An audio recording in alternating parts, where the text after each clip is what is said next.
everybody. We have short break, and we are glad to come back. In this moment, the energy in the dressing room is okay. We are glad to see each other after short vacation.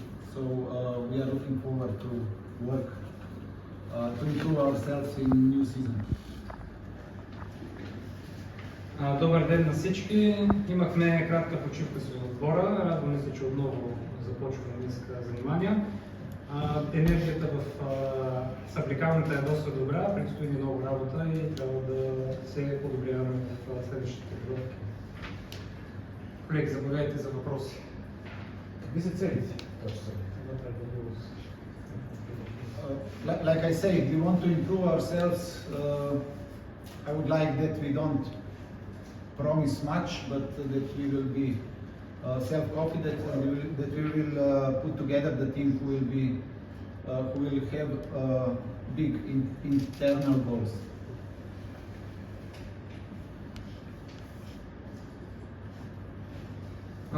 Както казах, основната цел е да подобрим играта. Няма да обещава много, важно е да вдъхнем увереност на играчите и да задълбим един добър отбор. Каква ще бъде селекцията и вие ли отговаряте цяло за нея?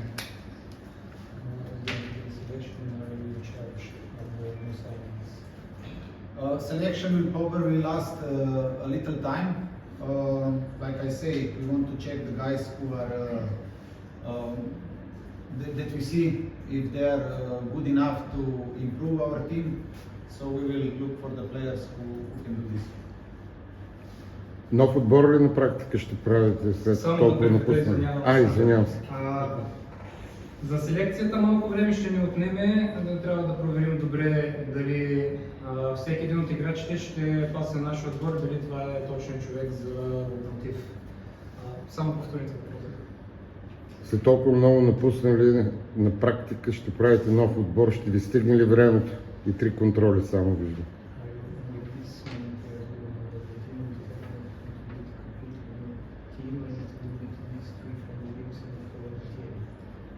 Yes, it will be enough. You know, we will put together the team who can be good in the pitch, and of course we have a lot of changes, and I think that it's good that some changes happens. You know, that we try to invite new energy in the team. Of course, we must be grateful also to the guys who are not anymore with us. They put the effort that club is still in first league, and from now on we will reset ourselves and we will try to achieve new goals. And like I say, we want to be ambitious, and we want to be good in next season. We owe this to our fans. We owe this to a tradition of this club. Да, ще ни бъдат достатъчни 3 контроли. Разбира се, че също така трябва да променим някои неща с напускането на толкова много играчи. Някои промени, които се случиха, са за добре. Със сигурност ще има и нова енергия в съблекалната.